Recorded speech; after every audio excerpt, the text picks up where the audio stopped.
Hello? Hello. Hey, how's it going? Pretty good. How are you? I'm doing awesome. Who might this be? And you don't have to give your name for the recording, but I can always cut that out. But who might this be? No worries. This is, excuse me, my voice is a little dry. I'm a little nervous. No problem. This is a quote. This is quote Peter, unquote. Okay. Well, Peter, thanks for calling in. Thanks for opening up the hotline tonight. Yeah, you bet. I know there's been some confusion as far as the hotline versus the voicemail, but that's Skype's fault. That works for me. Well, what do you have for us tonight? I'm not sure which ones you would like to hear. I'd submitted those stories to you before about a couple of the incidences overseas when I was in the military. Yeah, absolutely. Would definitely like to hear about those. Okay. First one that I can distinctly remember was in 2003.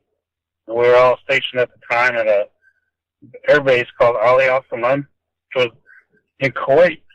We would send our little groups or deployments or whatnot out of there into the FOBs that were in Iraq. So this one, I don't know if it's more of a urban legend, but it's a story that circulated all around the units quite often. Mm-hmm. That story was that one night, one of the plane captains went out at night to go do his daily inspection so the aircraft could fly the next day. So he's out there doing his thing, and it's on a Cobra, and the Cobra's a two-seat helicopter, one in the front, one in the back, and then it's got all its attachments so you can attach missiles or rockets or what have you. So anyhow, so this guy goes out, and he's doing his inspection, and he hears this banging around noise in the very front seat, which is the gunner's seat. And it's smaller than a front seat of a car, and it has this telescopic unit that comes out, so it's really cramped. Mm-hmm. And if somebody were to get out of there, it'd have to be pretty slick to climb out of there and close the door. Anyhow, so this guy hears this banging noise. He walks around, and he sees this, what he described as an Iraqi man or a Middle Eastern man, mm-hmm. inside the front seat, banging on the canopy, trying to get out.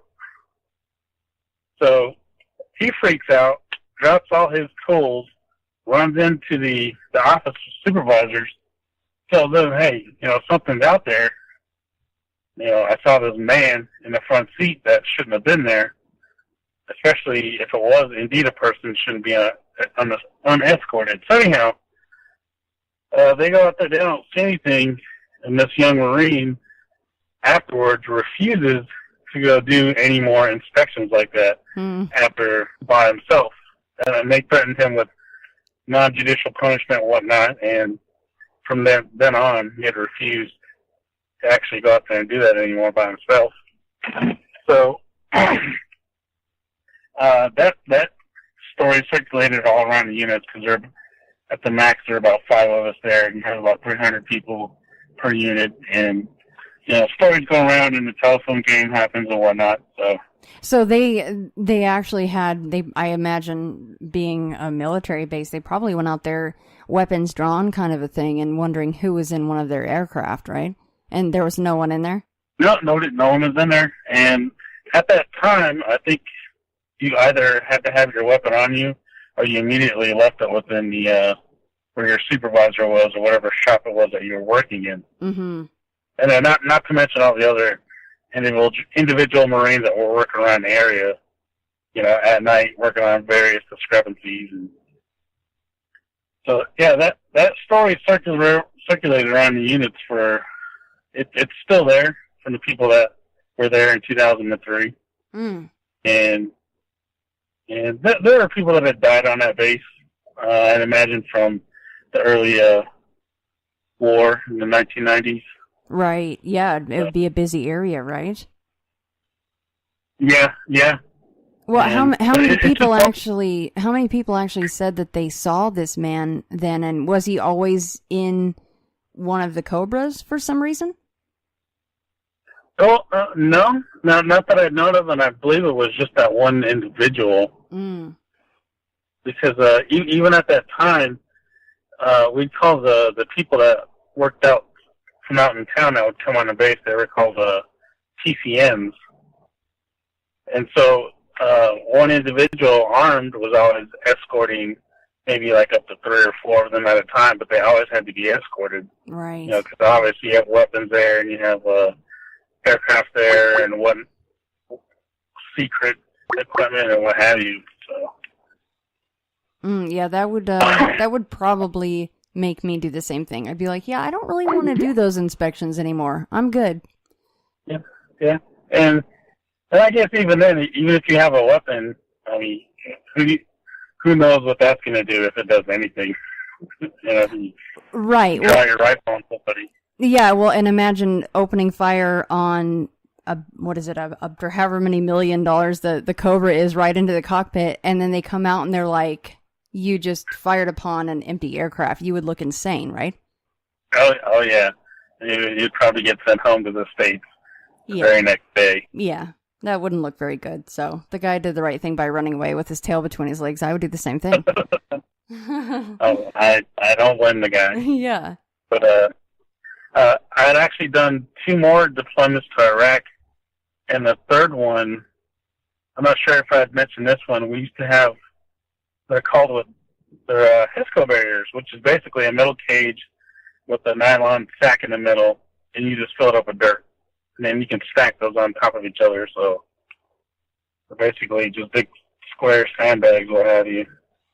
But one of the women there, well, the female Marines, she was telling me that at night she used to hate walking in between our little, we call them cans, but there were 2 people per can, and you had to walk down between the cans and those HESCO barriers to go to the restroom. And she used to swear that these things, or that something, was always on top, and it used to follow her to wherever it was as she was walking. Mm. And she had told me she had originally thought maybe it was just nerves getting to her or whatnot. You know, you're in a foreign country at war. Until one day, somebody, I think it was her roommate, had mentioned to her that she got an uneasy feeling that something was hanging out on top of these cans or these HESCO barriers, and it would follow her. And the individual that had mentioned it to her is she's very pragmatic, and she doesn't speak of those kind of things. Mm-hmm. So I guess it really threw her off guard that she had even heard that coming from her. And Peter, what were these quote unquote things described as looking like, or what size were they? Was there any description at all? No, not by the first person who told me. The second one, I haven't spoken to her since probably 10, 11 years. But the first person that mentioned to me, I think she had got the feeling that it was a big cat, or something to that effect. That it was, I guess like a cat that would be stalking you in the jungle or something, that hang out in the trees, or just something that it's physically hiring you, you know, and it gives you that intimidation that you're being looked upon. Right. You get that prey feeling, right? Yeah. Oh, would that be something native to anywhere in Iraq? Would be a large cat of any kind, a predatory cat? Not that I know of, but that particular base, those cans we were next to, there'd be a big open field, and then across the road, there's just nothing but shrubbery, I guess, until you get out into the base. So who knows what could easily just jump over the fence and sneak in there. Right. I've seen foxes in the desert out there, which I guess is not uncommon, but to see a fox walk up to you when you're in a foreign country is kind of an odd feeling. Right, and maybe just it was nighttime, and maybe the angle of things made her, or they, I should say, feel like it was maybe something bigger. Yeah. It's still creepy, especially when you're like, I really need to go to the restroom, but do I have to go that badly?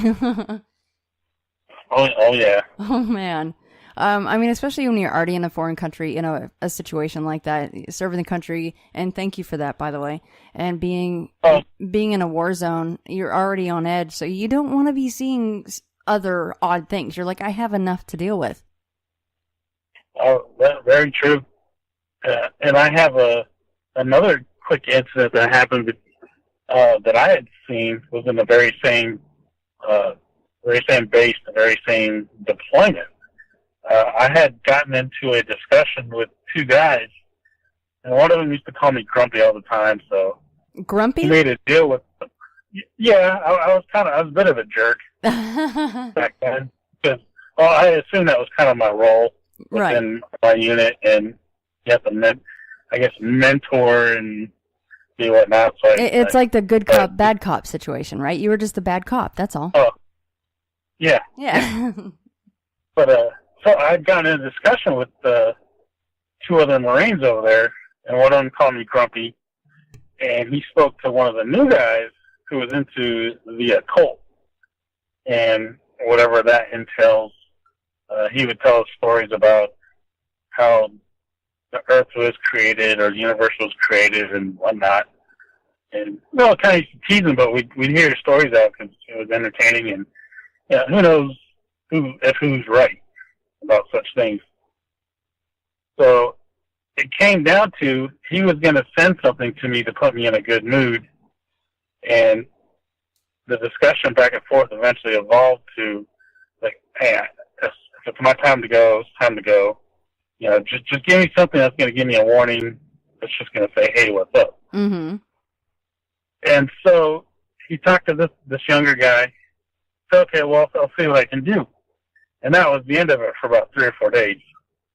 So anyhow, I'm laying inside my can, and the only light inside that can was on the air conditioner. It was just a little tiny green light, and it's just enough to see. Well, I wake up in the middle of the night. I'm laying on my left side, and I roll over, and I look kind of to the opposite wall, and there is this little round face staring at me. And I would say it's about 3 to 4 inches in diameter. It was kind of between a light gray and white. And it had 3 little slits, 2 for eyes, and one I think was a mouth, and it was kind of cockeyed, or if you rotated, I don't remember which way, left or right. And it was just sitting there looking at me. And so I'm wide awake, I'm staring at it, it's staring at me. I figure, well, if it would have got me, it would have got me. I'm tired, I gotta go to work. I roll over and I go back to bed. So the next day I bring it up to this new guy, and he was telling me, like, oh yeah, I sent it over to your room like 3 days ago or something like that. And what he called it, he said his name was called Orin. Orin? I don't know how you spell it. Yeah. It had a name. Yeah. And I don't know if it ever follows me back home. I've heard that things can follow you home or will follow you home. But it was just, he said, yeah. Just head over to your room, and, if something happens, it'll let you know. And so he sent it to watch after you? Yeah. However that works. Oh, my God. But why did it have to look like that? I don't know. It was only 3 to 4 inches in diameter. But you really only saw the face. You didn't see the rest of its body? Yeah. No, just it was on the wall. Oh my gosh. And that was pretty creepy. Yeah. You could have been like, hey, it could have been like an invisible spirit that you could have sent for, the old lookout instead of the little mini gremlin, whatever the heck that thing was. Orin. And it had a name. He goes, oh yeah, that was Orin. I sent him over. Like he knew right off the bat what it was. Yeah. And we all kind of joked. What's that? Oh no, go ahead, Peter. Oh, I was just going to tell him, we always kind of joked with him even after that, but it was just really lightheartedly joking because I don't know who's capable of what. Right. And I have other stories dealing with my family that involves very supernatural things. So I don't know who practices what, so sometimes you got to be careful of who you're with or who you anger. Yeah, it sounds like the one guy that was in the occult there in Iraq. It's a good thing he was on your side because he can obviously conjure things. Oh yeah. That really is terrifying, though. And it had a name. He's like, oh, yeah, that was Oren. He's a cool little guy. I'd be like, no, I'm good. I don't really need... Oren can stay where he needs to stay. He doesn't need to come to my barracks. I'm good. Did you see him more than the one time? No, just that one time. I wonder if because you brought it up, and you talked to him the very next day, right? And he was like, well, maybe that was a little too much. And he kind of reined Oren in for you. It might have been. Nah, he just made him invisible. It could still be around. I don't know. I've had some pretty really odd experiences. And the next one that I'd like to share with you involves it was in that story I submitted to you before about the thing that had walked up to my door. Mm-hmm. Well, I was 19 at the time, just about to join the military, and it was during the summer, and I was thankfully not going to go for my third senior year in high school, and I didn't want to be that guy. So I used to stay up all night during the summer and sleep all day because I'm a teenager and I got nothing else to do. So in these apartment complexes, it was just 4 apartments per building. We had a huge walkway in the middle, so it always had that kind of echoey sound. So if you knew somebody was talking or something, you knew where they were at, or they were nearby. So I wake up one night, and I'm sitting there on the couch, and I can hear something moving around. And I hear it come towards our apartment door to our living room. And immediately to the right was where the window was with the white Venetian blinds, and so I couldn't see a shadow. We didn't have a little door hole, so I couldn't peek out what it was. So this thing had come up to the door. And as I had mentioned in that story, I hate that word guttural because I think it's just another, I think it's one of those popular terms now that's coming out. Yeah. Well, that's what it sounded like. It came up to the door, whatever it was, it sounded huge, and I'll try my best to replicate the sound. So it walks up and it's going,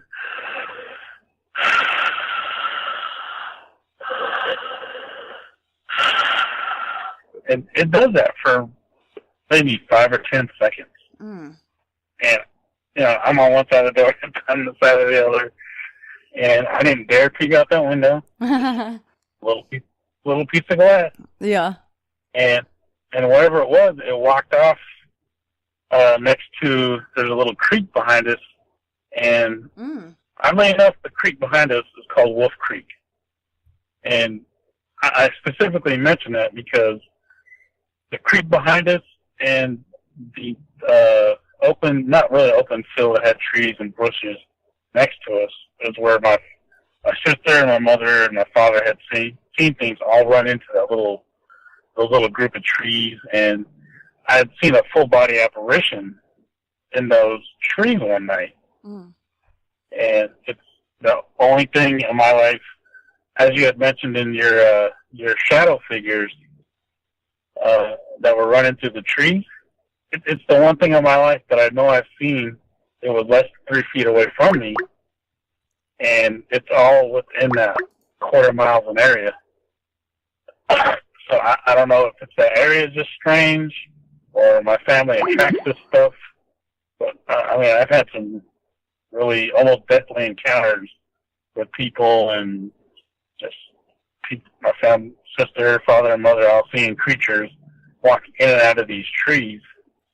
And my friend and I had gotten, I guess you call it stock. When you hear something walking through the woods, you stop, it stops. You're walking again, you stop, it stops. And just the creatures out there that I can't explain. Peter, do you mind saying what state this is in? This is in Oklahoma. Okay, interesting. A lot of, what reports in Oklahoma is Bigfoot. Are you thinking that, I mean, you saw apparitions down there, but do you also think that there are Sasquatch down near the creek, in Wolf Creek? I want to say yes. I think that they probably could travel through there because you could go through that entire town walking through that creek. Mm. Now, that creek leads directly to the military base, which is the largest artillery base in the United States. And on the other side of that is a wildlife refuge. So it's basically a big free roaming area for whoever wants to go through that area. You just got to know how to get over the fences and anything you wanted, I guess, as far as a predator is over there. Right, and you would be away from a number of people and hunters, of course, because on refuges, they don't allow hunting, right? And military bases, there's not a lot of people walking around those unless you're on the base. So that wouldn't be too bad of an area for those guys. Oh yeah. And I don't know if I'd submitted you the story of the guys that were driving down the gravel road and that thing had run across the road. I don't know if I'd mentioned that one. You know what? I don't remember. Yeah, if you don't mind sharing that, I would love to hear it. Absolutely. This one was the next town over, and that town's about 12 miles away. And this is where my father had grown up, and he'd seen these some little creatures run around in the trees. And again, I got more family spooky stories from that area. So anyhow, this guy I worked with last year, he was in high school, or just got out of high school, but they were doing country guy stuff, whatever. They're out drinking and out partying, and so they were going home. And I guess this was about 6 in the morning. The sun, or you had that blue haze, they call it the magic hour. Mm-hmm. You can start seeing things. So they're driving down this gravel road. He didn't say how fast they were going. He was riding shotgun. His buddy was driving, a couple guys in the seat.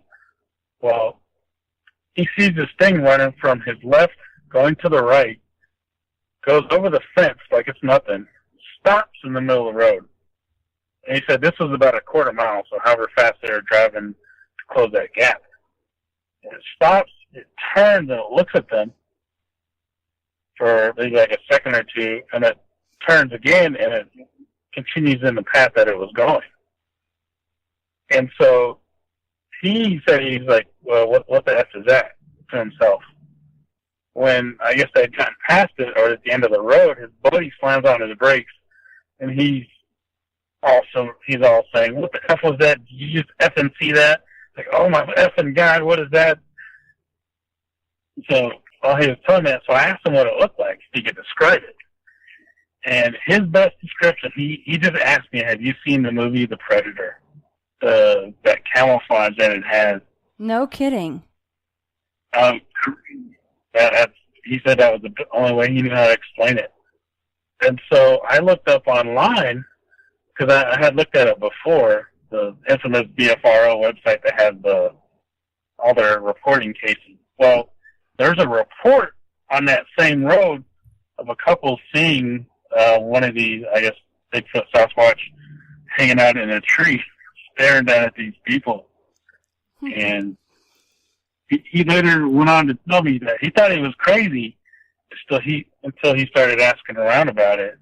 And other people in this town, in this rural area, had seen the same thing and ran through there. So, Peter, when he was talking about the predator, he was literally mentioning when it is camouflaged and almost shimmery, like see-through. Yes. Wow, that's incredible. Yeah, I was just talking to somebody the other day, and I was like, maybe they just have some weird ability to where they're like you ever seen a cuttlefish do its thing? Like it's on the bottom of the ocean, and it can actually change. I mean, if it has to change to 15 or 16 different colors at one time, it can to match the gravel, the bottom of the seafloor or whatever. What if they just have an ability like that? But I don't know if you're familiar with the Maccabees. Bruce Maccabee is a big UFO guy, but his wife was out hunting at one point, and this is actually in one of Dave Paulides' Missing 411 books. The picture, she called it Actually, I think, didn't she say kind of like the Predator from the movie The Predator? And she took a picture, and I mean, I don't know what to make of the photo itself, but her description of what she saw that day, like some others that I've heard, is exactly what your friend was saying he saw around 6 a.m., him and his friend in that truck. So, I mean, does that make them paranormal? Maybe, maybe not, but maybe they just have some kind of wacky ability that's not really documented in mammals yet, right? Yeah, I would concur. How do you remember, or do you know, or maybe you've been to that location? How high would that fence have been? I'd driven out there probably, I think, the weekend or my next days off that he had told me. Mm-hmm. And their cattle fences, I think they're about 4 or 5 feet high. Oh, it was a cattle fence. Okay, I was thinking like a construction fence. So maybe a little bit shorter than that. Okay, so 4 or 5 feet high. And it just went over it like nothing, though. Yeah. Interesting. But they both said they saw the same thing, though. It was... Did they say, oh my god, it was like massive? Did they get the sense that it was big, or was it hard to tell? Well, he had guesstimated it was about 6 foot. Okay. But I don't know, because when I drove on that road myself, there's some trees on the left-hand side, and so I don't know what he had as a point of reference. Right. That he used, and I don't know how fast they were driving. He said it was about a quarter mile. I don't know, but that dirt road it's kind of the whitish dirt gravel road. Mm-hmm. So that might help a little bit with the background. So I don't know if he had saw it at the top of the hill or maybe at a lower part of the road where you could distinguish. You can get a sense of height. I'm not sure. I like the fact that you actually went to the BFRO and did a follow-up to see if there was any reports in that area, and there was. Big kudos on that one. Thank you. So the report, though, from the BFRO from the area was that it was just in a tree watching people. Yeah. Those little creepers, right? They just like to watch everybody. Oh. I don't know which one... Well, no, I know. I would like to see the one in the tree because then you could actually see something, but it would be pretty cool to see the whole predator mode, whatever that is, right? Oh man. As long as I was in a car and I could have a little bit of gas, I'm done with running these days, so I have to grab me a stick or something. Or yeah, something. Or just a big rock and knock yourself out because you're so scared. I mean, assuming that's, of course, a Bigfoot, right? That it's not just something else. It's interesting that, like you said, like myself, I've only had the one sighting. And it's the only one thing that I can say for sure, right? That it was something... Everything else I'm not sure of. I've had a lot of cool experiences, but I didn't see with my own eyes, so I can't stamp it as... Yes, that's Bigfoot. Yes, that's a ghost. Yes, that's this, because I didn't see it myself. Yeah, mine was just, it was there, it showed up one moment, and I guess the best feeling that I could describe was that when I was sitting there in this field,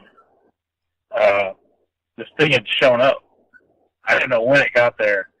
And I had sat there after a while after I finally got done pinching myself, biting my lip, rubbing my eyes, doing everything that I think that I could do to ensure that I was awake, and that I was seeing what I was seeing.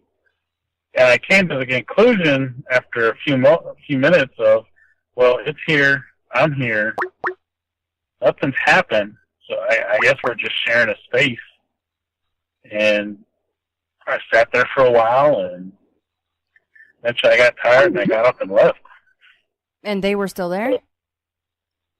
Well, it was just the one, that one being that was there. Okay. And my mother had told me guardian angel, whatnot, and other people had told me other things.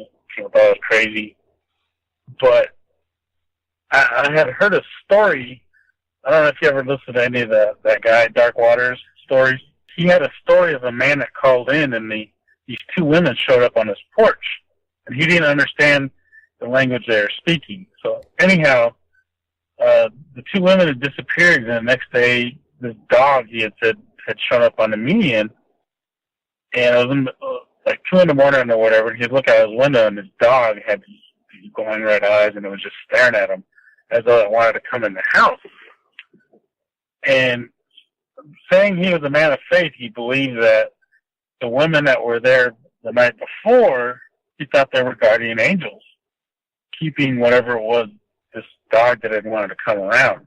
And the fantasy I would like to believe was that when I was sitting there and this individual had shown up, that the thing that had, I guess, kind of stuck myself and my friend through these little bushes, and the thing that had come to the door, and including all the other little creatures my sister, father, and mother had seen in that same area, that maybe that's what it was.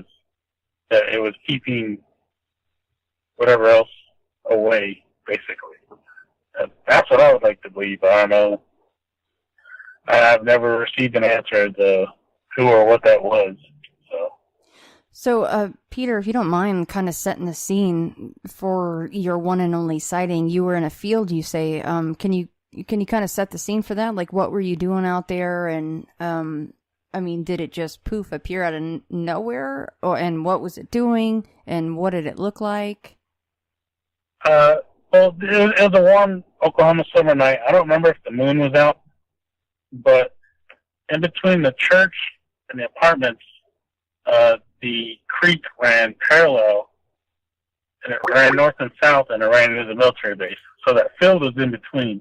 And the field was scattered with trees, and every now and then whoever owned that field would come in and cut the grass. Well, in between there was a small foundation for an old house. And the foundation isn't maybe 10 by, I'm assuming, 30 feet. I mean, it's like a little tiny house.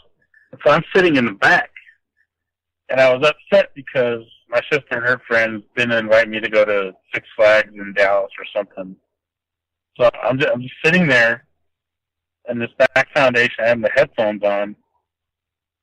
And I'm sitting in Indian style. And I look over to my left.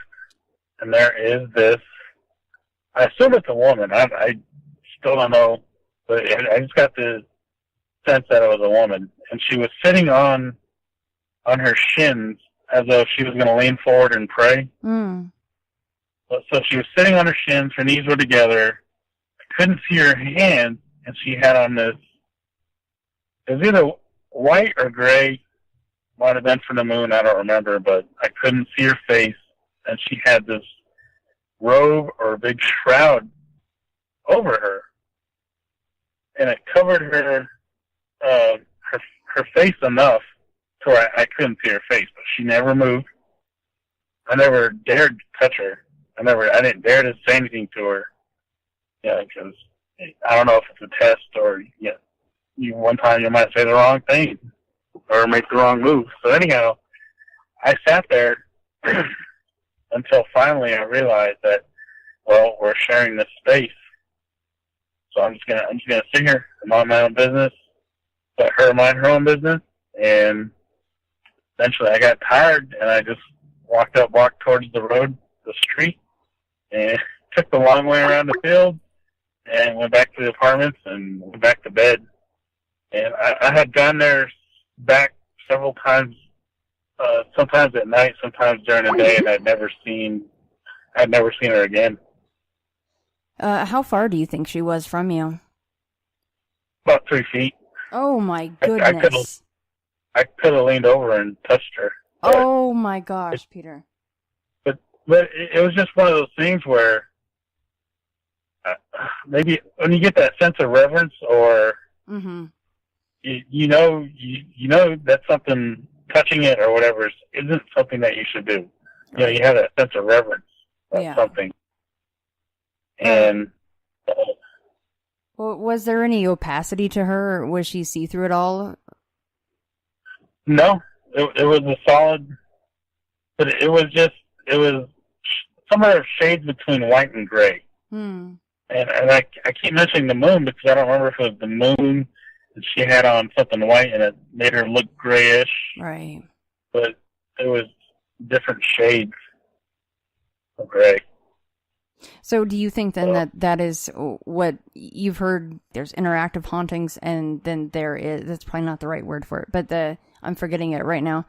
But there's also what they would call a residual haunting, where it's more like a movie playing, right? Is that what you felt like you were seeing?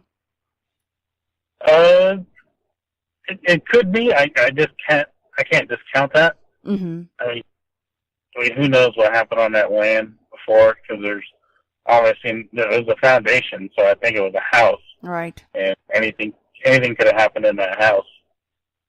Well, yeah, that was going to be my next question, because you were so good about looking at the BFRO for the last Predator tale that you told. So you couldn't really find any history on the land, or if there was a house there.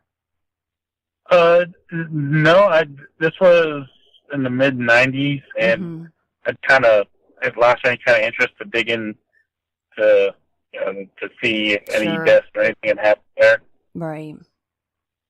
But I will tell you, within that quarter-mile circumference of that area, again, the creatures my family had seen, my father had passed away in that very same apartment.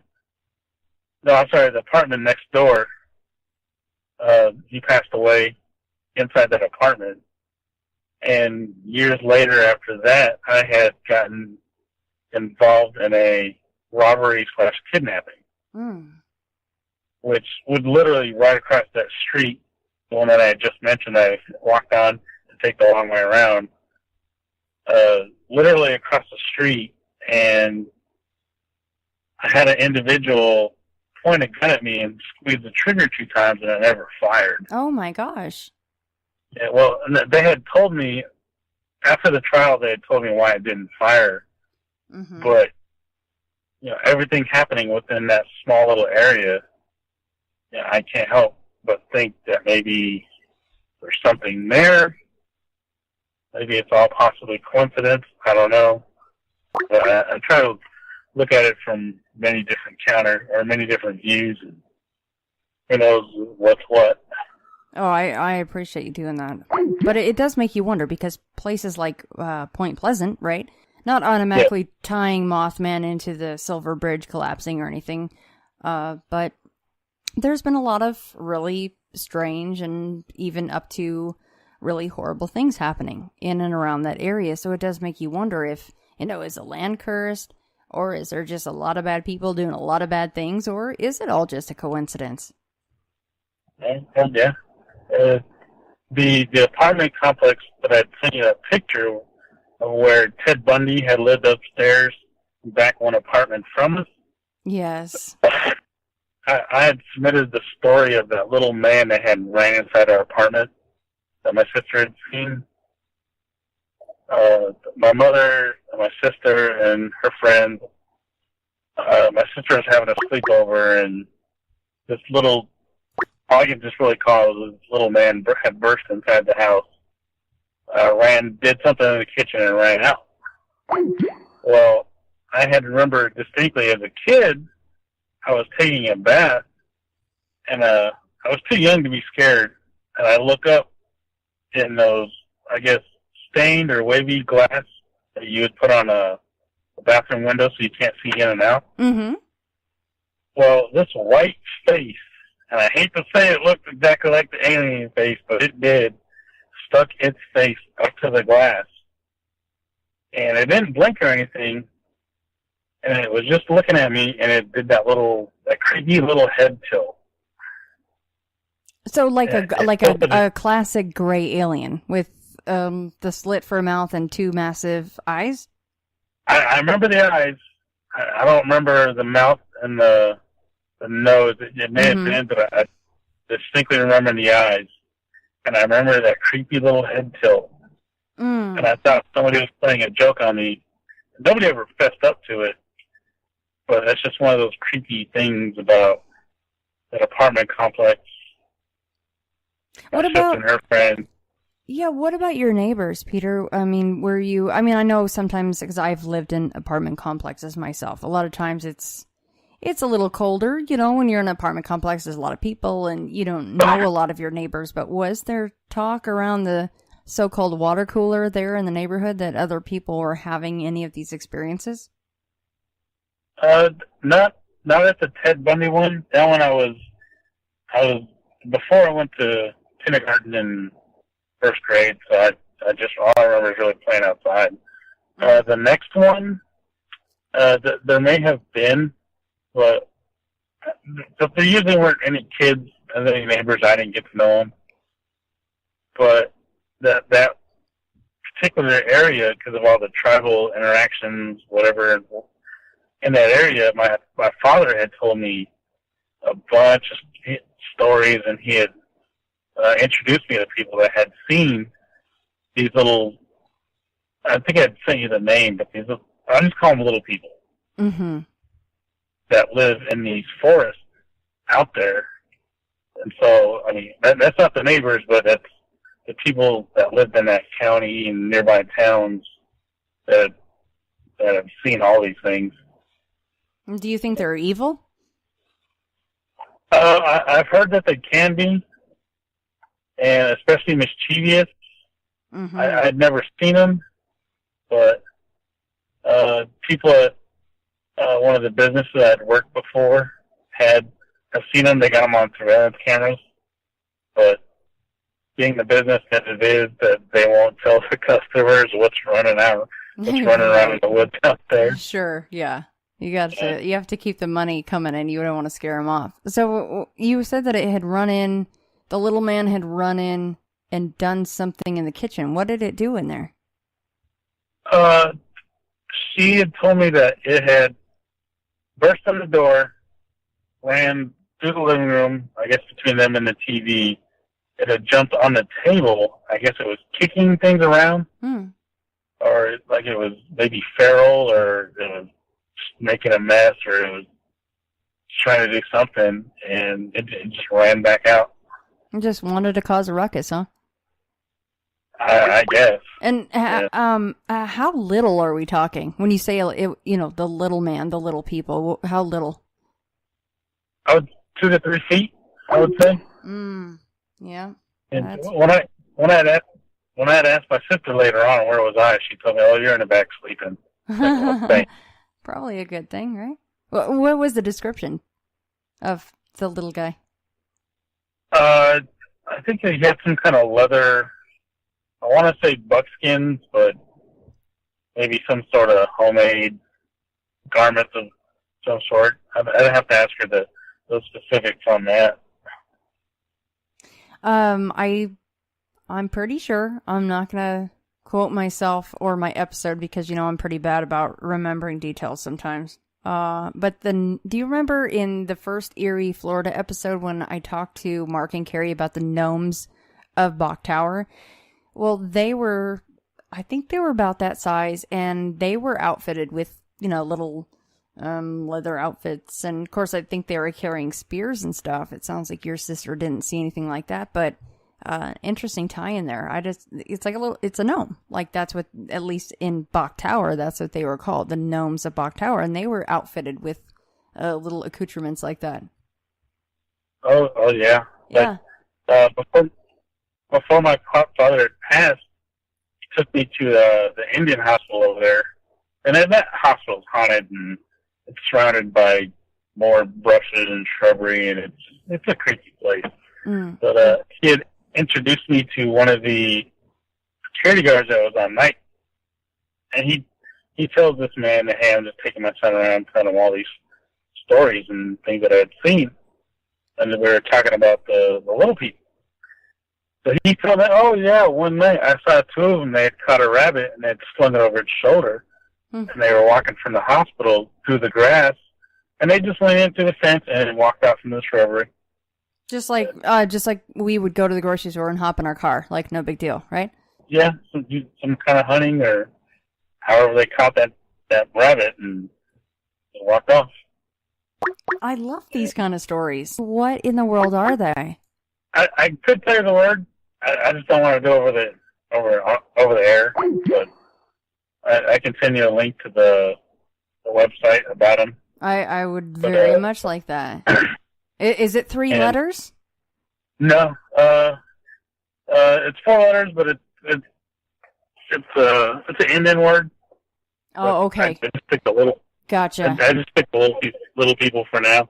Yes. Please. Yeah, please send me the link. I would absolutely love to get that. And I do remember your photos, and it's really me. I totally dropped the ball because I remember you, and I meant to have you on, so I am so happy that you called in. Okay, so circling back, the Ted Bundy thing. I mean, you know that I'm fascinated with serial killers like a lot of people are. So how close was he to you again? Okay, we were at the bottom apartment, and you go up and you go back 1. Oh my gosh. So he was in the same building. Yes. And at the same time, because my sister had told me, my mom had remembered talking to him, and I don't remember what about, but she had actually met him. Oh my God. I don't even remember what they talked about, but what were the years then? So was he? I mean, was this when Ted Bundy was doing his Ted Bundy thing, or previous, or after? What was the time frame here? I would say we moved in there probably 77 to 78, and I think we left around 81 or 82. Okay. You know how few people have come into contact with such a prolific killer, right? It's just, I think all of us at some point in our lives do come across somebody that has killed or will kill, but to actually talk to someone like Ted Bundy, that's pretty insane. Yeah, and I hear, from what I understand, those kind of predators don't like to poop where they eat, I guess. Right. So. If they're halfway smart anyway, which, I mean, they're insane, of course, but a lot of them are actually, I mean, they are smart. You have to give it to them. A lot of them that will get away with this for years or decades. So, yeah, I agree. You're right. So you guys were probably the safest out of anyone in the whole country. And I do have a really good small little person story for you. Oh, I'd love it. To hear that one? Yes, absolutely. Okay. I had met this man in I think the same summer, 95. My father we went to a powwow, and at the time, we didn't have a complex, so the powwow was kind of out in basically the middle of nowhere. Out in the trees, they clear a big open field, and you park in the dirt, and all kids would go out and they go off and play in the trees, and all the other responsible adults would be at the powwow watching people dance. So my father had introduced me to this man and said, "Hey, this is my son, and I want you to tell him what you told me the other day about what happened to your boy." And I distinctly remember this night because that's when I first learned that you're supposed to shake with the right hand, not with the left. So that memory will always be ingrained in my mind. But my father corrected me on that. So this guy tells me his boy, and it might have been another kid with him. I'm sure there was. But they were out playing in the woods, doing kid stuff, probably causing a ruckus or whatever, chasing animals. And so he goes wading to this creek. And I guess it was about knee-high. So he's walking, and he feels a tug on his pants. And so naturally, what do you do when somebody tugs on you or tugs on your pants? You turn around and you look. So this kid turned around, looked, saw this little person staring up at him. And I guess he had freaked out. And they didn't mention how he got home, so I'm assuming somebody was with him. So he had made it home, and they said the kid couldn't go to sleep because every time he closed his eyes, he would see this thing. He would see its face. And so it got so bad that they had to go get a medicine man. I'm not sure exactly where from, probably within the area, probably a local tribesman, I'm not sure, but they had to they had to get a medicine man to get this kid basically from being unsick. And that's, so, I mean, I don't know. That's why I say I don't know if they're good or bad. People have told me that they can be mischievous and they'll just play with you. And others have told me stories like this. So. Right, where it seems to almost plague you. Yeah. So since he was having nightmares about the face, do you know the description of this particular little person? I think they have kind of like warped or saggy faces. Because I'd always been told that you're not supposed to look at them. Or look at them directly. It'll make you sick.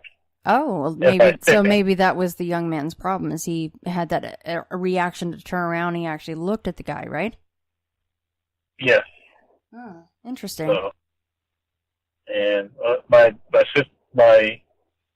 sister had seen one jump out of the garbage can at that same apartment complex. Oh man! My older stepsister had caught one of them stealing her cigarettes. I think that was up north. And this other guy that I'd worked with, at the same time I'd worked with the guy who told you the Predator story. Mm-hmm. He was a younger guy, and I asked him, "Hey man, what kind of scary stories you got? Because I'm that guy at work. What kind of scary stories you got?" That's great. So this young man goes on to tell me, he's like, "Well, okay, you know that other shop on the other side of the parking lot?" I was like, "Well, my aunt works in there." And they would come in during the next day, and the inside of the shop would be torn up. Things would just be thrown around. It'd just be a big mess, right? And so they would catch, I guess apparently they catch these things on camera, but the people that monitor the cameras can't show them to the regular employees. I guess because you have to have that distance between employee and surveillance, so you don't have any kind of fraternization, I guess. Right. And so he tells me, well, they came in the next day, I guess after they had cleaned it up, and they would find these little tiny handprints on the windows. Mm-hmm. Because they would come over, I guess, crawl over there, walk over there, and they'd push up the window and cause a ruckus, and they'd walk back out. And again, they have them on camera, but you won't have employees, you won't have customers if you get out what's walking around there. And Peter, I'm sorry, I interrupted you when you were describing, when he looked upon the face in the creek. You said it was saggy-faced, and then I kind of interrupted you. Was there any other details as far as the description? Oh, no worries.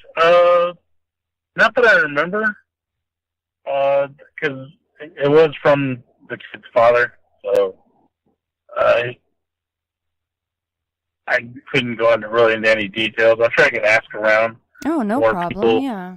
Back what they look like, but yeah, no problem. I wasn't sure if I was stomping over you, and I just wanted to circle back to that. So, are these little people? Are they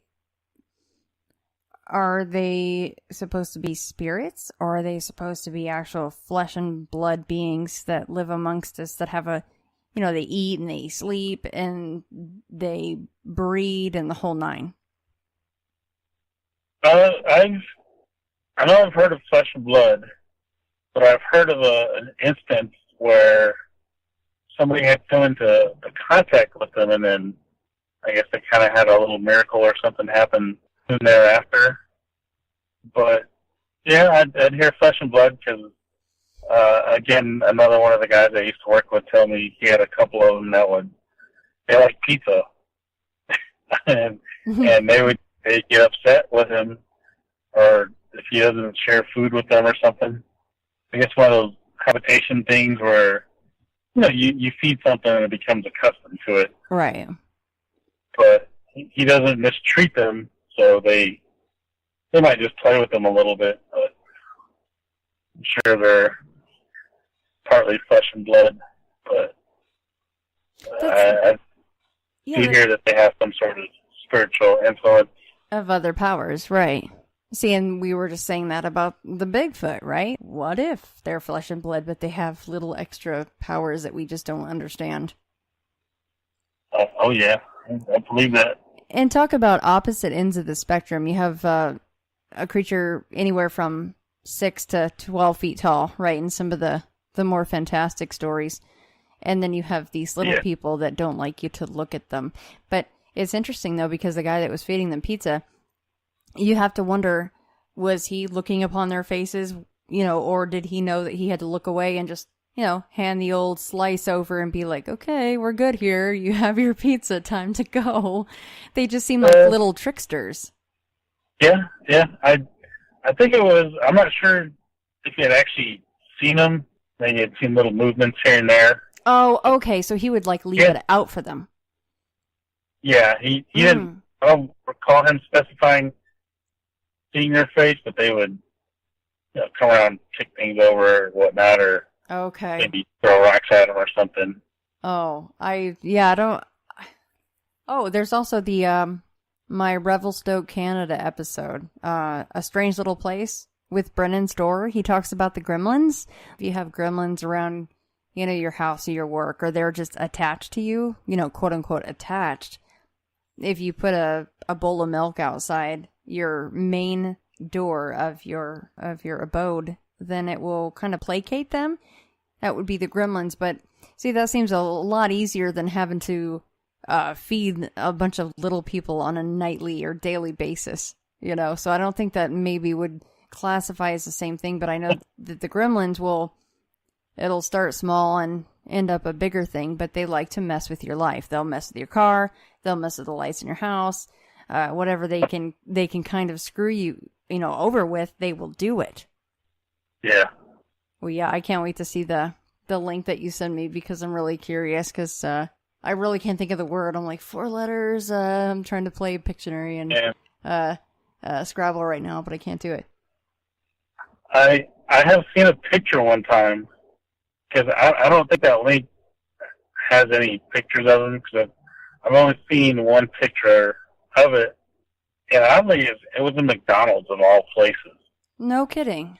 So, yes, we went to Chicago in I think 1990, and on the way, I think after Tulsa, on the interstate, there's a McDonald's that goes over the highway. And so we're all going to the bathroom, we're going to order food, and we stop, and there's a framed picture of a sculpting. And on the sculpting, there's this Indian. He's got his loincloth on, bow and arrow. He's got his arrow drawn, and he's pointing down because he's standing on this rock. And all you see are these little creatures. If I can remember correctly, they look like evil little drone babies. Or something like that. Mm-hmm. And I don't remember how many of them were, but they were reaching up towards him. And my mother had taken a picture of it. I don't know what happened to the picture. And I looked online trying to find that sculpting, and I cannot find it anywhere. What the hell kind of McDonald's is this? I love it. I have no clue, but... So that was, this was a long time ago, right? Yes. That was 1990. All right. I'm going to write that down, because we could always put a call to action out to people. McDonald's, 1990. They're going to hear the description, and maybe someone else went, what the hell kind of picture is this? And they took a picture of it, too. So maybe we can actually dig that up. I hope so. Somebody's got that sculpture somewhere. Absolutely. I totally agree, because someone else would go, this is really odd, and I must have a picture of it. Of course, back then, it wasn't like we have our phones now, where I think on my phone, unfortunately, I have 3,000 some odd pictures, which is ridiculous. But back then, we didn't have digital, so it would be the old Polaroid or the actual film. So if anyone has a picture of the McDonald's painting that Peter just mentioned, please. We want to see it, right? It'll bring back really awesome memories. And I want to see what you mean about that's the closest thing to these little people you've ever seen. That's, yeah. I want to see that. My father was tribal police officer. Mm. I think he did it in Oklahoma, but he was up north in South Dakota as well. And my mother had seen a Bigfoot with my sister. My father had seen one running across the road. My sister's friend, I think that worked at that wildlife refuge, had actually seen what's called the deer woman. Or the deer lady. Deer woman. Deer woman? Yes. Oh, I'm not familiar with that. What is that? From what I understand, the story is that some of these powwows, I guess, especially when they were outside, the beautiful woman would come over and she would start dancing. And the way the women of my tribe particularly dance, or half of my tribe, they dance. They wear shawls, so you're not paying attention to their legs. And she would dance, and everybody, oh, she's beautiful. And she would try to lure men out into the woods with her, where she would, I guess, quote unquote, stomp them to death or kill them in some sort of manner, and disappear and have whatever she accomplished by that. And so I guess this park ranger had actually picked her up one night while he was at work in the same wildlife refuge. And she, I guess, was in the seat next to him, or the back seat. She didn't say anything, and he stopped, and she got out of the truck, leaped into the back, leaped out, and took off into the woods. Is this basically a witch? I think that it could be. I've heard so many stories of it, kind of like Skinwalker now. You hear so many different versions or different stories. Right. What I heard of Skinwalkers growing up is different from what I'm hearing now. So she could be a witch. Maybe it could be some sort of predator, spiritual or corporeal or otherwise. So tell me about the Bigfoot sightings. The one was my mother. We were all living up in South Dakota. I'm not sure if I was born or not. My sister's, I think, 5 years older than me. I feel bad for saying think, but she's my older sister. Love her to death. They were driving from one town to the next, small town, and I think they were still on the res. And it was my mother just slams on the brakes, and my sister's sitting in the front seat. So my sister sits up, and they see three of them walking across the road. There was the big one, smaller one, and then like a baby. So I guess it was like a family unit. So the three of them just walking across the road. My mother immediately turned around, went back to, I think she went back to work, and called my father. And she didn't go home, I think, till the next day. And then the one my father had seen, I think he was on patrol with somebody, and it was snowing. And they were on the res up there, South Dakota, and you could see, I guess, like divots or whatever, plumes of snow that come up when you're running. Mm-hmm. You could see those off in the dark because of the moon, and it just goes across one fence without breaking stride, goes across the other fence, and you can see it kicking up the snow as it just ran off into the distance. And I'm assuming these are the kind of fences that it made him go, okay, that's probably not a person? I think so. I don't remember much of, I guess, the smaller areas of South Dakota. But there's some areas up there that are flat. I guess the remainder of the plain topography. And I had another one. I had been meaning to speak with another guy on the ITF fan page. Because he's the only other man. Might have been another one, but I believe I've only ever heard one person mention of a sighting of a centaur. And I had to double check with my sister about this. When we were living up in South Dakota, a couple of the tribal police, I guess they had cornered and they were chasing one. I guess, and it went through town, because I guess people were coming out to look at it. And I think they thought they had it cornered, and it jumped on the hood of one of the squad cars, and it took off, and they had lost it. But I had to double check on that one with my sister, because I think that one was in, I'll say the town, I think it was Parmalee, South Dakota. Parmalee. Peter, do you think that the fact that these are on, I mean, reservation land can be very sacred land, and there's certain rituals going on there, and the powwows that you mentioned, do you think that these kind of areas are, I don't know what the word would be, kind of calling different things to it, and it's more of a host to some of these different beings? Oh yeah. I think some of it, or a lot of it is, I guess you could say lifestyles. Mm-hmm.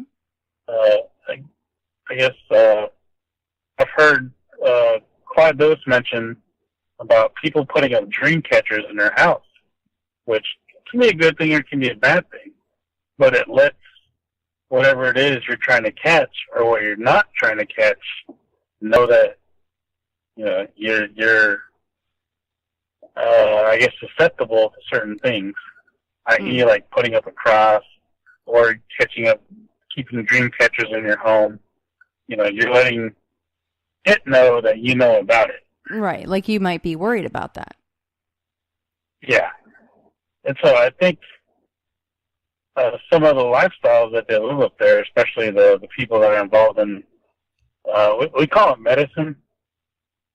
You know, some people could call it magic or whatever else words they have, I forget, but we refer to it as medicine. And so a lot of say, like some of these medicine men, you know, they may attract these things, or it just may be someplace that these things are comfortable being or living at. It kind of makes me want to go just, I don't know, camp out on a reservation somewhere for an extended amount of time and see what I see. It's some of them are nice places. South Dakota is a beautiful area, and Utah is a very beautiful area because I had mentioned before we used to live about 3 miles from Skinwalker Ranch. Yeah. And when my father was a travel police in Utah, that's where he was stationed at, and we used to go on marathons around that little lake called Bottle Hollow. And if you stop at one area, there's an outlook, and Skinwalker Ranch is right there. So did you guys see anything in the area? Not that I recall. I want to say maybe my mother had seen some things out there, because it's small. That's a very, very small town, and then there's another town about 2 miles away, and we lived in the 2 mile away town, and we used to live about 3 miles. Yeah, we lived near there, but I don't remember seeing anything, but I remember it just being scary as hell. Why do you say that? Night and night. Just sometimes you get the feeling that maybe something's around. Because I remember my growing up, and my mother used to burn a lot of cedar sometimes because she would feel things that would come around the home, especially with my father being a police officer and my mother working in a hospital. You know, you deal with some bad people and bad things, and sometimes they follow you home.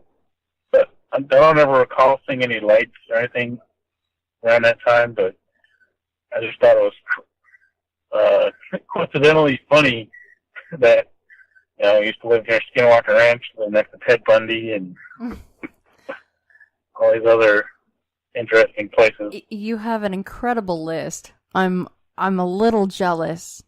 I'm not gonna lie. Now, what years were you guys living around Skinwalker Ranch? Were you there when NIDS was there, or was this prior to? This was prior to. This was after the Ted Bundy place. Okay. My mother was going to school out there. So that's what brought you guys to the area? Well, the Ted Bundy place, my mother was going to the universities over there. Mm-hmm. She finished that until we moved over to the Skinwalker Ranch area, which was about 100 miles away. So I want to say that was about 82 or 83. Okay. So we stayed there for about, I'd say 5 or 6 years. And then we moved over to the other spooky place. You have had an active life. So what about today? I mean, you've lived in the place where Ted Bundy lived. You saw the apparition and the creatures and the little people, and then you lived 3 miles from Skinwalker Ranch. So what about today? While we're talking, are you still dealing with certain kind of odd things? I think so. I think one happened probably about 2 weeks ago. This was on a Sunday, and I live by myself. And I still have all my father's medicine things with me. Mm-hmm. And I like to think that keeps other things away. Because I've never really had an experience when I've had his stuff with me. So I had come home one day after work. I went to go use the Wi-Fi in the office, and I came back to my house, and I noticed I have a sword in my closet. And the way I have this sword is situated in between 2 closet rails or hanger rails in the corner. So there's 0% chance this thing could ever fall and land the way it did. So I didn't notice it until the second time I went in the closet. I turned on the light, and my sword's laying on the ground. Or not on the ground, but it's leaned up against the bag, as if somebody picked it up, heard me or saw me coming, and had put it down, and then wherever they disappeared to. Well, and I forgot to mention this, but prior to that, I was standing in my bathroom, probably flexing in front of the mirror, acting an idiot or whatever. And I remember I said to myself, something's in the house.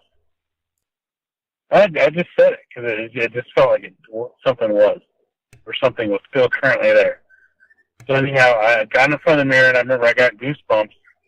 So I gave myself goosebumps. So I took a shower, and a few minutes later, I noticed whatever it was had moved in my closet. So I'm thinking, okay. Anyhow, I ended up staking out my apartment the next day because I had found, and I had actually contacted somebody that deals with some Indian medicine on Facebook, of all places. But I had found a hair in my house, in my shower. What was it? Why did it bother you? Well, it was a long brown hair. My hair at the longest right now is maybe an inch. It wasn't there the day before. I mean, yeah, it could have easily have been somebody that come in my house. But I have 2 deadbolts. The attic, there's only one way in, one way out. And I don't know what moved that object. I have no clue. I know that I burned some cedar a day or 2 after, because I'm not a big fan of sage. I like to use sweetgrass and cedar. So why don't you like sage? I just was never really a big fan of it. I'd always seen my mother use sage, and I think, cedar. I'd always seen my mother use cedar, and I think that's like the heavy duty stuff. Right. That if something comes around, you want it to know you're not messing around. You handle business. Yeah. Just get straight to the point. I like that. Okay, so that's really creepy. I'm sorry, but I would really not be happy if I found just a random hair in the shower. Right, a whole list of things comes up for that. So, but the hair is prior to the sword being moved in the closet, and I like your description because I can kind of see the setup of your closet. And from what you're saying is, if you took the sword and physically lifted it up over an object and put it down, on the other side of that object and then just let it fall. That's what it was looking like, right? Yes. And the hair it was the day after the sword. Oh, it was the day after. I'm sorry. Okay. Yeah. And oh, gosh. I had actually taken a picture. Yeah, gosh is a good word, because it's... Yeah, that could be worse. The day after could be worse, yeah. So I'd got my locks changed, blah, blah, blah. My manager probably thought I was crazy, but she obliged me and changed my locks. But, yeah, you were saying you had a picture. That's what you're saying. I'm sorry. Yeah. I took a picture of the sword, and I accidentally stepped on it. Otherwise, I will not touch it. The person I contacted said they ran into a similar issue of finding a hair, and they had burned it. I just got tired. I wanted to get rid of it, so I flushed mine. I wanted to burn it, but I just wanted it out of the house. But it's just one of those things where I don't know who or what touched it. I'm not going to touch it until whatever, maybe the time feels right or what have you. I'm not going to move it. It's still laying on the floor, and I guess we'll see who's the most stubborn person near this thing. Yeah, who touches it again first? So now, what's the story of the sword? Where did that come from? The sword is actually, it's just a replica of a movie. From what movie? Blade sword. Blade. Oh, okay, I didn't catch that. I'm sorry. Yeah, so from Blade. Well, that's, yeah, so it's not it's not a family heirloom, or you got it in, some random desert somewhere, right? No. But the reason I mentioned my father's stuff is because it's in the same closet. Oh. I have my father's, his pipe that he made, and I have it's a fan. It's an eagle feather fan, and they're both in that closet. So that's why I feel like it keeps other things away. Mm-hmm. So I don't know if that sword is some sort of message. I'd like to believe that it is, or I got a stalker, or yeah, with long brown hair, right? Yep. So Peter, so I know that, and again, I'm so sorry for the loss of your father. I know that some of the things they're very powerful, right? The things that they would use in some of these rituals, like for the powwows and the spiritual aspect of the whole thing. So the thing for the eagle feather fan and whatever other items that you may have in that closet, there's probably a lot of stuff attached to that, right? I think so. I think it's probably got a lot of my father's whatever they leave behind. Mm-hmm. But I've had that fan blessed, I know once, maybe twice before. I try not to mess with it because it's one of the things where I don't feel that it's mine yet. Mm-hmm. But it's just as if I'm what's that word, custodian or holder or something right now of it. Sure, yeah. So that was just 2 weeks ago. Are you kind of waiting for the next thing to happen?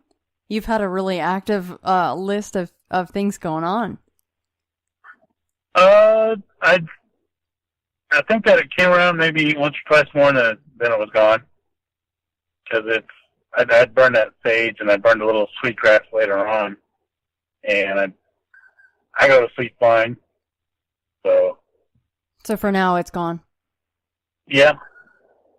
See, but that's something, there's one thing, not that that's not creepy, the whole sword moving thing, but when something can leave behind an actual physical hair, to me, that's a whole nother level of, a big bag of nope. Oh, it is, and I specifically asked this individual on Facebook about it, and I guess they had run into people that practice these things, and that they will, I guess, leave it there.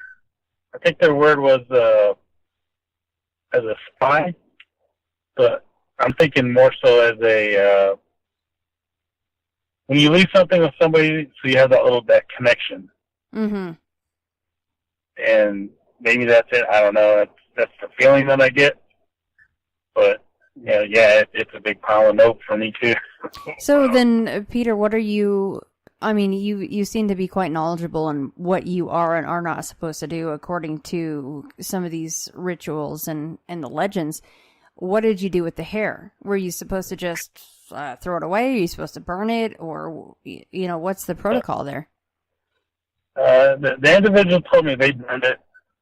I was going to do that. But at the same time, I wanted it out of the house. So I just flushed it. I mean, probably wasn't the smartest thing to do. But I just wanted it out of the house. And, yeah.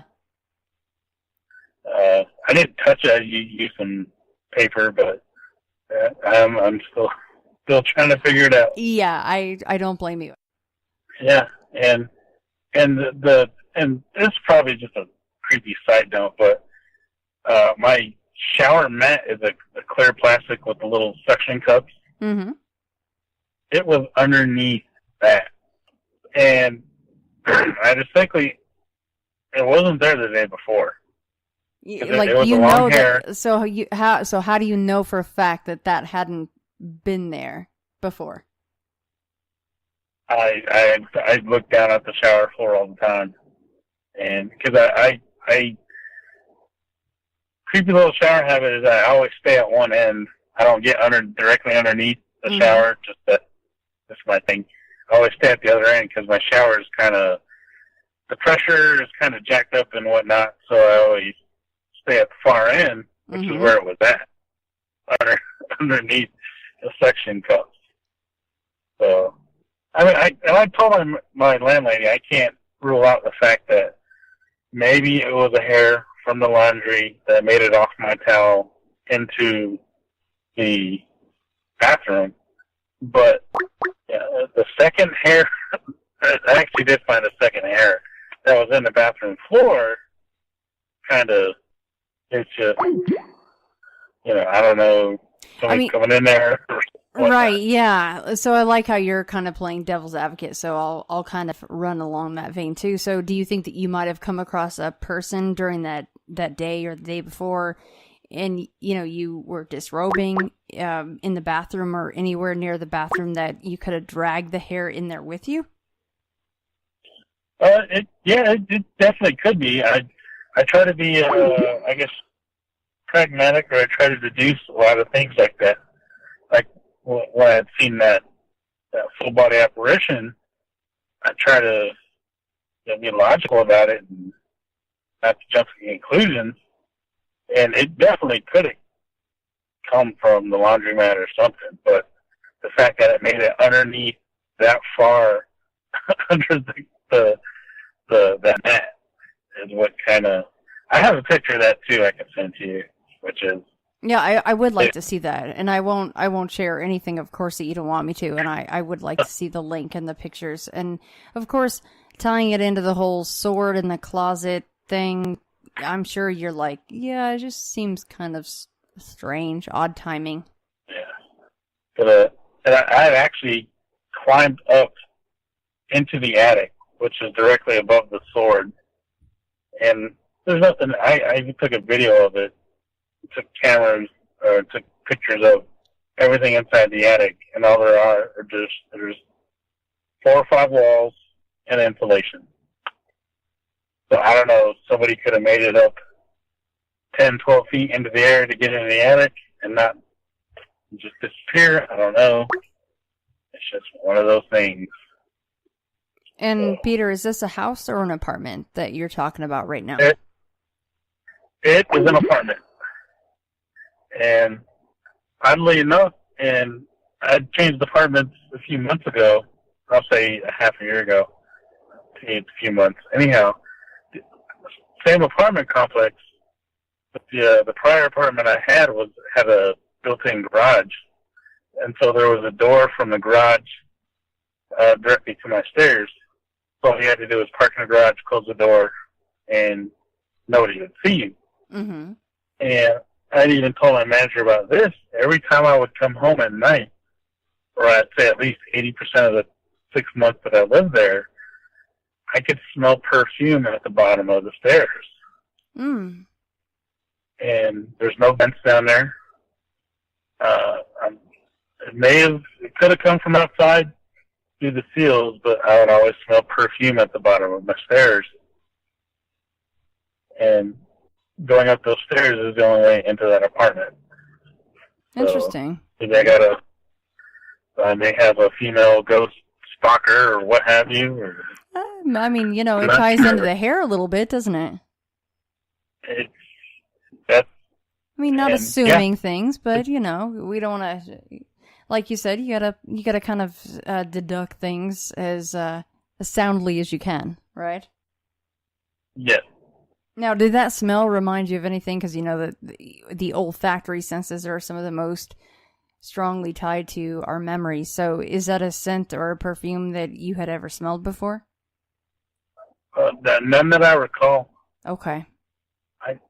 I'd explain that very what you just mentioned about the olfactory senses. Uh-huh. I'd explained that to my friend about 2 weeks ago. Did you?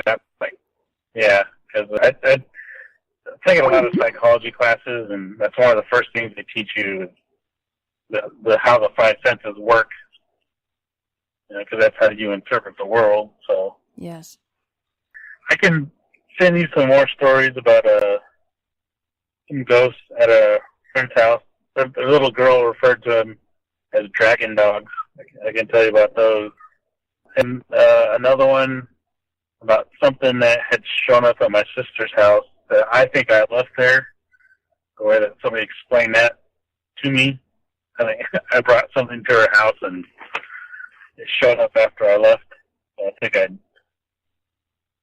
brought some bad juju to her house. So that's a whole other bag of beans. Oh, we're going to get into that bag of beans next time. Yeah, we have to do this again for sure. Yeah, it sounds like you have some, I don't know if this wouldn't offend you, hopefully, but powers that, you hold, maybe. You bring things to other people's houses and the whole sword, whatever's going on there. Yeah, you gotta be careful what you do and who you hang around with. Right. Well, Peter, thank you so much, and I'll look forward to those emails. All right. Well, you're welcome, and thanks for letting me ramble on for so long. Oh, this is awesome. An hour and a half of pure goodness. I love it. And those little people, I just, again, folks, McDonald's, what was the years? I jotted it down. I have a lot of notes right here. 1990. Yeah. Yeah. That was, I think in Tulsa, near Tulsa, Oklahoma, off the highway. Yeah, mid-Tulsa, an Indian, and he has the bow, and it's knocked. You